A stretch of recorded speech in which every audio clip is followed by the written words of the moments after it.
بل نقذف بالحق على الباطل فيدمغه فإذا هو زاهق ولكم الويل مما تصفون. السلام علیکم ورحمۃ اللہ وبرکاتہ. نحمده ونستعینه ونستغفره ونعوذ باللہ من شرور انفسنا ومن سیئات اعمالنا. من يهده الله فلا مضل له ومن يضلله فلا هادي له. اشهد ان لا اله الا الله وحده لا شريك له واشهد ان محمدا عبده ورسوله. اما بعد فان خير الحديث كتاب الله وخير الهدي هدي محمد صلى الله عليه وسلم وشر الامور محدثاتها وكل محدثة بدعة وكل بدعة ضلالة وكل ضلالة في النار. فأعوذ بالله من الشيطان الرجيم. بسم الله الرحمن الرحيم. الذين آتيناهم الكتاب يتلونه حق تلاوته أولئك يؤمنون به. وقال الله تبارك وتعالى في موضع آخر ورتل القرآن ترتيلا. وقال النبي صلى الله عليه وسلم خيركم من تعلم القرآن وعلمه. رواہ البخاری. تمام قسم کی تعریف و توصیف اللہ وحدہ لا شریک کے لیے ہے، جس نے ہم سب کو پیدا کیا اور ہماری رشد و ہدایت کے لیے انبیاء کرام کے سلسلے کو جاری فرمایا، اور لاکھوں کروڑوں درود و سلام ہو اس ہستی اقدس و مقدس پر جن کا نام اسم گرامی محمد اکرم صلی اللہ علیہ وسلم ہے. معزز سامعین کرام، اللہ تبارک و تعالی نے انسانوں کی رشد و ہدایت کے لیے بے شمار انبیاء کرام کو نازل فرمایا اور ہر ایک کو کتاب ہدایت دے کر بھیجا تاکہ اس کتاب کے ذریعے انسانوں کی رہنمائی کر سکے، انہیں سیدھا راستہ بتا سکے اور انہیں جہنم سے بچا سکے. اسی طرح اللہ تبارک و تعالی نے سب سے آخر میں ہم سب کے پیارے نبی حضرت محمد رسول اللہ صلی اللہ علیہ وسلم کو مبعوث فرمایا اور نبی پاک علیہ الصلوۃ والسلام کو قرآن جیسی عظیم کتاب دے کر بھیجا. یہ قرآن جو تمام کتابوں میں سب سے افضل ہے، یہ اس نبی پر نازل ہوئی جو تمام انبیاء میں سب سے افضل اور بہتر ہے. اور اس قرآن کو نازل کرنے والا ایک فرشتہ جس کا نام حضرت جبرائیل علیہ السلام ہے، وہ بھی تمام فرشتوں کے سردار ہے. اور جس رات یہ قرآن نازل ہوا وہ رات تمام راتوں پر افضلیت رکھتی ہے، اور جس مہینے میں یعنی ماہ رمضان میں اس قرآن کا نزول ہوا، اور یہ رمضان کا مہینہ تمام مہینوں پر فوقیت رکھتا ہے. قرآن کی عظمت اور فضیلت کے لیے یہ بات کافی ہے کہ اللہ تبارک و تعالیٰ کی یہ الفاظ ہے. اللہ تبارک و تعالیٰ نے ان الفاظ کو ادا کیا ہے اور جبرائیل کے ذریعے نبی پاک علیہ الصلوۃ والسلام تک پہنچایا ہے. اس کی عظمت کے لیے بس اتنا ہی کافی ہے. اور نبی پاک علیہ الصلوۃ والسلام نے اہل قرآن اور معلم کی عظمت بیان کرتے ہوئے ارشاد فرمایا خیرکم من تعلم القرآن وعلمہ. اس حدیث کو امام بخاری نے صحیح بخاری کے اندر روایت کیا ہے. حضرت عثمان بن عفان رضی اللہ تعالیٰ عنہ اس حدیث کے راوی ہے. کہتے ہیں کہ اللہ کے رسول صلی اللہ علیہ وسلم نے فرمایا تم میں سب سے بہتر شخص وہ ہے جو قرآن کو سیکھے اور اسے دوسروں کو سکھائے. تو اللہ کے نبی پاک علیہ الصلوۃ والسلام نے اس حدیث میں یہ بیان فرمایا کہ وہ لوگ جو قرآن کو پڑھتے ہیں، قرآن کو پڑھاتے ہیں، قرآن کو سیکھتے ہیں، قرآن کو سکھاتے ہیں اور اس کو سمجھتے ہیں اور اس پر عمل کرتے ہیں، تو ایسے لوگ دنیا میں سب سے بہتر ہے اور سب سے افضل ہے. معزز سامعین کرام، یہ تھی قرآن کی عظمت اور اس کی فضیلت. اب آئیے ہمارے اوپر قرآن کے کیا حقوق عائد ہوتے ہیں، ان حقوق کی طرف ہم چلتے ہیں.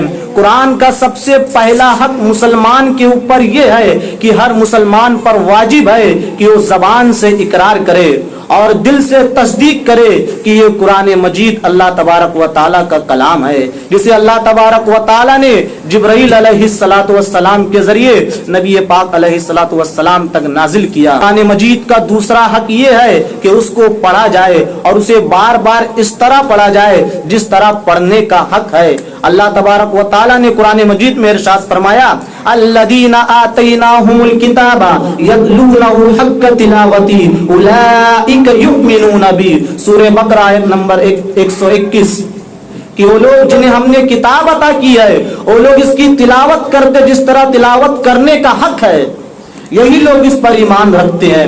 اور اللہ تبارک و تعالیٰ نے ایک دوسری جگہ ارشاد فرمایا وَرَتِّلِ الْقُرْآنَ تَرْتِيلًا، سورہ مزمل آیت نمبر 4، کہ قرآن کو ترتیل کے ساتھ ٹھہر ٹھہر کر آہستہ آہستہ پڑھا جائے۔ تو اللہ تبارک و تعالیٰ نے ان آیت کریمہ میں قرآن کو پڑھنے کا طریقہ بتایا، اور اللہ تبارک و تعالیٰ نے بذات خود قرآن کو آہستہ آہستہ تدریجاً نازل کیا ہے۔ یہ قرآن اللہ نبی پاک علیہ السلام پر 23 سال کی مدت میں آہستہ آہستہ تنزیلاً نازل ہوا ہے۔ اس لیے اللہ تبارک و تعالیٰ نے نبی پاک علیہ السلام کے ذریعے مسلمانوں کو یہ تعلیم دی ہے کہ قرآن کو اچھے انداز میں آہستہ آہستہ ٹھہر ٹھہر کر پڑھا جائے، قرآن پڑھنے میں جلد بازی نہ کی جائے، تمام حروف کو ان کے مخارج کے ساتھ ادا کیا جائے۔ اللہ کے نبی صلی اللہ علیہ وسلم کا یہ معمول تھا کہ حضرت نبی پاک علیہ السلام یقطع قراءته یقرأ الحمدللہ رب العالمین ثم یقف الرحمن الرحیم ثم یقف۔ اس حدیث کو امام ترمذی نے سنن ترمذی میں بیان کیا ہے کہ نبی پاک علیہ السلام الحمدللہ رب العالمین پڑھتے تھے، پھر ٹھہر جاتے تھے، پھر الرحمن الرحیم پڑھتے، اس کے بعد پھر ٹھہر جاتے، پھر مالکی یوم الدین پڑھتے۔ تو نبی پاک علیہ السلام کے اس عمل سے یہ بات نہایت واضح ہو جاتی ہے کہ قرآن کو ایک دم ٹھہر ٹھہر کر آہستہ آہستہ پڑھا جائے، قرآن پڑھنے میں جلد بازی نہ کی جائے۔ جلد بازی کرنے سے قرآن کے جو مخارج ہیں، قرآن کے جو الفاظ ہیں، ان کے جو تلفظات ہیں وہ صحیح طور پر ادا نہیں ہو پاتے ہیں۔ اس لیے قرآن کا یہ حق ہے کہ اس کو ٹھہر ٹھہر کر آہستہ آہستہ پڑھا جائے۔ اور اللہ تبارک و تعالیٰ نے جب ایک حافظ، ایک عالم جب جنت میں چلا جائے گا تو اللہ تبارک و تعالیٰ اس کو کہے گا رتل کما کنت ترتل فی الدنیا، تو ترتیل کے ساتھ آہستہ آہستہ جس طرح تو دنیا میں قرآن پڑھا کرتا تھا اب تو ترتیل کے ساتھ آہستہ آہستہ قرآن پڑھتا جا اور جنت کے زینے پہ چڑھتا جا۔ تیرا آخری زینہ وہی ہوگا جہاں پہ تو رکے گا۔ اسی طرح قرآن مجید کا حق ادا کرنے کے لیے ضروری ہے کہ قرآن کو خوش الہانی یعنی خوش آواز کے ساتھ پڑھا جائے، کیونکہ اچھی آواز ہر شخص کو بھاتی ہے۔ اس لیے اللہ کے نبی صلی اللہ علیہ وسلم نے ارشاد فرمایا حسنوا القرآن باصواتکم فإن الصوت الحسن یزید القرآن حسنا، کہ قرآن کو اپنی آوازوں کے ذریعے حسن بخشو، اس لیے کہ اچھی آواز، بہترین آواز یہ قرآن کے حسن کو، قرآن کی خوبصورتی کو مزید زیادہ کر دیتی ہے۔ اس حدیث کو امام دارمی نے بیان کیا ہے۔ تو لہٰذا اس حدیث سے یہ بات معلوم ہوئی کہ قرآن کا یہ حق ہے کہ ہم اس کو اچھی آواز میں پڑھیں، اس کو خوش الہانی کے ساتھ پڑھیں، ایک دم ترتیل کے ساتھ، اچھی آواز میں، خوبصورت آواز میں، ترنم کے ساتھ ہم قرآن کو پڑھیں۔ اللہ کے نبی صلی اللہ علیہ وسلم نے ایک حدیث میں فرمایا لیس منا من لم یتغن بالقرآن، وہ شخص ہم میں سے نہیں ہے جو قرآن کو اچھی آواز میں نہیں پڑھتا، یعنی وہ شخص ہمارے طریقے پر نہیں ہے۔ قرآن کو جو اچھی آواز سے نہیں پڑھتا ہے، قرآن کو جو یوں ہی پڑھتا چلا جاتا ہے، اچھی آواز کی نکالنے کی کوشش نہیں کرتا، تو اللہ کے نبی صلی اللہ علیہ وسلم نے ارشاد فرمایا کہ وہ شخص ہمارے طریقے پر نہیں ہے۔ اب اچھی آواز سے پڑھنے کا مطلب کیا ہے، اس بات کو بھی نبی پاک علیہ السلام نے اپنی حدیث مبارک میں بیان کیا ہے کہ اچھی آواز کا مطلب کیا ہوتا ہے۔ اللہ کے نبی صلی اللہ علیہ وسلم ارشاد فرماتے ہیں ان من احسن الناس صوتا بالقران الذي اذا سمعتموه يقرأ حسبتم يخشى الله، کہ بے شک لوگوں میں سب سے اچھی آواز سے جو قرآن پڑھتا ہے، جب تم اس کو سنتے ہو قرآن پڑھتے ہوئے تو تم اس کو دیکھو گے کہ وہ اللہ سے ڈرتا ہے۔ تو قرآن کو اچھی آواز سے پڑھنے کا مطلب یہ ہے کہ قرآن کو اچھی آواز سے پڑھا جائے، اس کو سمجھا جائے، اور اس میں جو اللہ تبارک و تعالیٰ نے جو پیغام دیا ہے اس پہ عمل کیا جائے، اور اللہ کے خوف سے بندے کے آنکھوں سے آنسو گر پڑے۔ تو قرآن کو اچھی آواز سے پڑھنے کا یہ مطلب ہوتا ہے کہ بندہ اس کو سمجھے، اس کو سیکھے، اس کے اندر اللہ تبارک و تعالیٰ نے کیا کرنے کے لیے کہا ہے اور کس چیز سے منع کیا ہے اس کو جانے۔ جب یہ تمام چیزیں وہ جان لے گا، وہ پہچان لے گا، اور وہ قرآن کو جب دل سے سمجھنے لگے گا تو اس کی آنکھوں سے آنسو گرنے لگیں گے اور اللہ تبارک و تعالیٰ کی خشیت اس کے دل میں آ جائے گی۔ اسی طرح اب ڈرنے کا مطلب کیا ہے کہ قرآن کو جب پڑھا جائے تو انسان کے اندر ڈر ہونا چاہیے، اللہ کا خوف ہونا چاہیے۔ حضرت حذیفہ رضی اللہ تعالیٰ عنہ بیان کرتے ہیں، کان اذا مر بآیت خوف تعودا، جب نبی پاک علیہ الصلوۃ والسلام کسی ایسی آیت سے گزرتے جس کے اندر خوف اور دہشت کی بات کی گئی ہے، جس کے اندر جہنم کا بیان ہے، جس کے اندر قیامت کا بیان ہے، تو نبی پاک علیہ الصلوۃ والسلام اس سے پناہ مانگا کرتے تھے۔ اور جب وَإِذَا مَرَّ بِآیَةٍ رَحْمَةٍ سَأَلَا، اور جب کسی رحمت والی آیت سے نبی کا گزر ہوتا تو اس کا اللہ تبارک و تعالیٰ سے سوال کیا کرتے تھے۔ اسی طرح قرآن کے حقوق میں سے یہ ہے کہ قرآن مجید کو یاد کیا جائے اور روزانہ پڑھنے کا معمول بنایا جائے، اس لیے کہ یہ قرآن آپ لوگوں کے لیے قیامت کے دن اللہ کی بارگاہ میں سفارش کرے گا۔ ایک حدیث میں نبی پاک علیہ الصلوۃ والسلام نے بیان کیا، اس حدیث کے راوی حضرت امامہ الباہلی رضی اللہ تعالیٰ عنہ ہے، وہ کہتے ہیں سمیعت رسول اللہ صلی اللہ علیہ وسلم یقول اقرأوا القرآن فإنه یأتی یوم القیامت شفیعا لاصحابہ۔ اس حدیث کو امام مسلم نے صحیح مسلم کے اندر بیان کیا ہے کہ اللہ کے نبی صلی اللہ علیہ وسلم ارشاد فرماتے ہیں قرآن کو پڑھو اس لیے کہ یہ قیامت کے دن اپنے پڑھنے والے کے لیے سفارشی بن کر آئے گا۔ یعنی اللہ تبارک و تعالیٰ اس قرآن کو قوت گویائی عطا فرما دیں گے، اور یہ قرآن اللہ کی بارگاہ میں قیامت کے دن آئے گا اور زبان سے کہیں گا کہ اللہ تعالیٰ یہ آدمی، یہ شخص، یہ مسلمان مجھے پڑھا کرتا تھا، لہٰذا تو اس کی بخشش کر دے، لہٰذا تو اسے جنت میں ڈال دے۔ تو یہ قرآن اللہ کی بارگاہ میں سفارش کرے گا۔ اگر ہم اس کو روزانہ پڑھیں گے، پڑھنے کی عادت بنا لیں گے۔ اب کچھ لوگ یہ کہیں گے کہ ہم کو پڑھنے نہیں آتا۔ اگر آپ کو پڑھنے نہیں آتا تو آپ کو سیکھنے کی ضرورت ہے، اور سیکھنے کی کوئی عمر نہیں ہوتی ہے۔ آپ جس عمر میں بھی ہو اس عمر میں آپ قرآن سیکھ سکتے ہیں۔ اگر آپ کو سیکھنے میں شرم آ رہی ہے تو اس کا بھی ایک حل ہے، موبائل آپ کے پاس موجود ہے، آپ موبائل میں کوئی اچھے قاری کی قرأت لگا دے اور اس کو سنا کرے اور قرآن سائڈ میں رکھ لے، اور قاری جس آیت کو پڑھ رہا ہے اس آیت پہ آپ انگلی رکھتے چلے جائیں اور سنتے چلے جائیں، اور پھر اس قاری کی قرأت کو بند کر دے اور پھر اپنے سے پڑھنے کی کوشش کرے۔ انشاءاللہ اگر آپ چند مہینے یہ کوشش کرتے رہیں گے تو آپ کو بھی اچھے سے قرآن پڑھنے آ جائے گا۔ اور اللہ کے فضل و کرم سے ہمارے شہر میں جگہ جگہ مکاتب ہیں، حفاظ کرام ہیں، عالم ہیں، آپ ان سے استفادہ کر سکتے ہیں، ان سے پڑھ سکتے ہیں، ان سے سیکھ سکتے ہیں۔ آپ کے پاس کوئی عذر نہیں ہے کہ ہم کو قرآن پڑھنے نہیں آتا ہے۔ اگر آپ نے یہ عذر پیش کیا تو یہ عذر قابل قبول نہیں ہے، کیونکہ آپ کے شہر میں حفاظ کرام کی ایک لمبی تعداد ہے، عالم موجود ہے، آپ کے پاس نہیں کچھ نہیں تو موبائل موجود ہے، آپ اس میں قرآن کی قرأت سن سکتے ہیں اور سیکھ سکتے ہیں، اس لیے آپ کا یہ عذر جو ہے قابل قبول نہیں ہے۔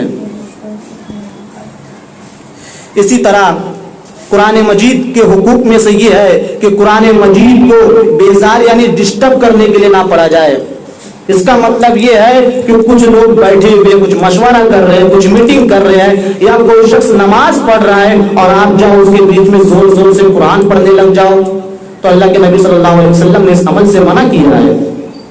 اگر آپ کو قرآن پڑھنا ہی ہے تو مجلس میں آپ ایک دوسرے کی آواز پر اپنی آواز کو بلند نہ کریں۔ اگر میں ایک مجلس میں کئی لوگ قرآن پڑھ رہے ہیں اور ہر کوئی چاہتا ہے کہ میں سب سے بلند آواز میں پڑھوں، تو اس طرح معاملہ نہیں ہونا چاہیے قرآن کے ساتھ۔ اب آہستہ آہستہ قرآن مجید کو پڑھا کریں۔ اس پر ایک واقعہ ہے، حضرت ابو سعید خدری رضی اللہ تعالیٰ عنہ بیان کرتے ہیں کہ اللہ کے رسول صلی اللہ علیہ وسلم نے مسجد نبوی میں اعتکاف فرمایا. آپ نے لوگوں کو سنا کہ وہ اونچی آواز سے قرات کر رہے ہیں، تو آپ صلی اللہ علیہ وسلم نے اپنے اعتکاف کا پردہ ہٹایا اور فرمایا الا ان کلکم مناج ربہ فلا یؤذین بعضکم بعضا ولا یرفع بعضکم علی بعض فی القراءۃ او قال فی الصلاۃ. اس حدیث کو امام ابو داؤد نے سنن ابی داؤد میں بیان کیا ہے. اللہ کے رسول نے جب کچھ لوگوں کو زور زور سے قرآن پڑھتے ہوئے سنا تو نبی پاک علیہ الصلوۃ والسلام نے اپنے اعتکاف کا پردہ ہٹایا اور ان سے کہا لوگوں تم سب کی سب اپنے رب سے مناجات کر رہے ہو، مناجات کے لیے ضروری نہیں ہے کہ تم اپنی آواز کو ایک دوسرے پر بلند کرو. آپ جس رب کو پکار رہے ہو وہ آہستہ آواز میں بھی آپ کی دل کی بات سن سکتا ہے، اس لیے ایک دوسرے پہ بلند آواز کرنے کی آپ کو ضرورت نہیں ہے. اگر ایک مجلس میں کئی لوگ قرآن پڑھ رہے ہیں تو آپ اپنی آواز کو دوسرے پہ بلند کرنے کی کوشش نہ کریں، بلکہ ایک دم نارمل آواز میں آپ قرآن کو پڑھا کریں.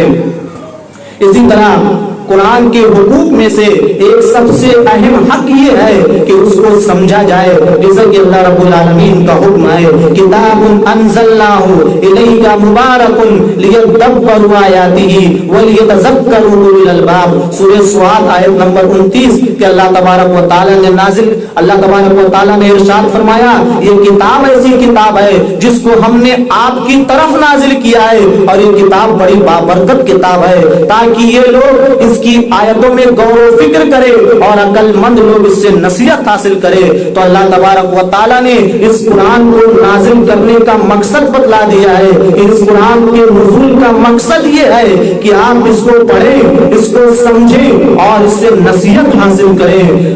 اگر آپ کے پاس یہ عذر ہے کہ ہم کو تو عربی نہیں آتی تو ہم کیسے اس قرآن کو سمجھیں؟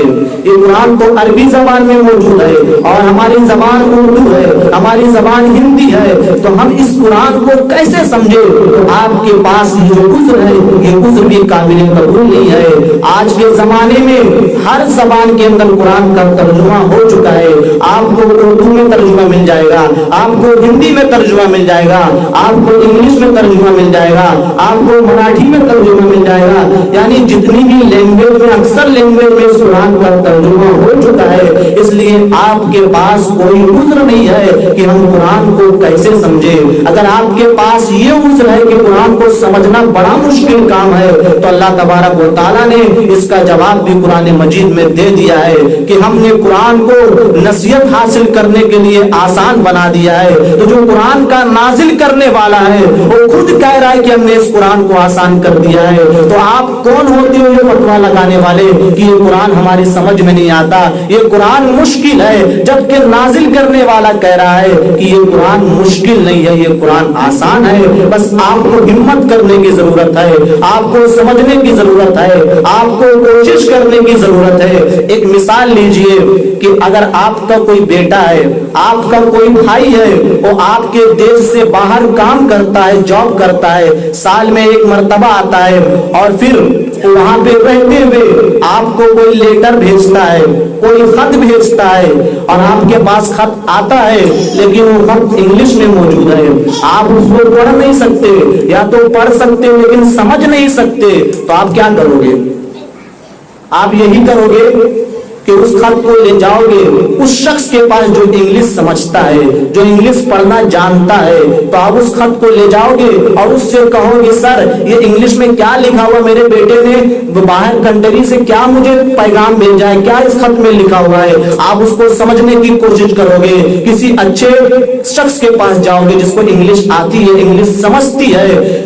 تو آپ دنیاوی کاموں میں آپ کی بڑی عقل کام کرتی ہے کہ آپ کے بیٹے کے پیغام کو سمجھنے کے لیے آپ جگہ جگہ جا رہے ہو، دیکھ رہے ہو، کوشش کر رہے ہو کس کو پڑھنے آتا ہے کس کو نہیں آتا ہے.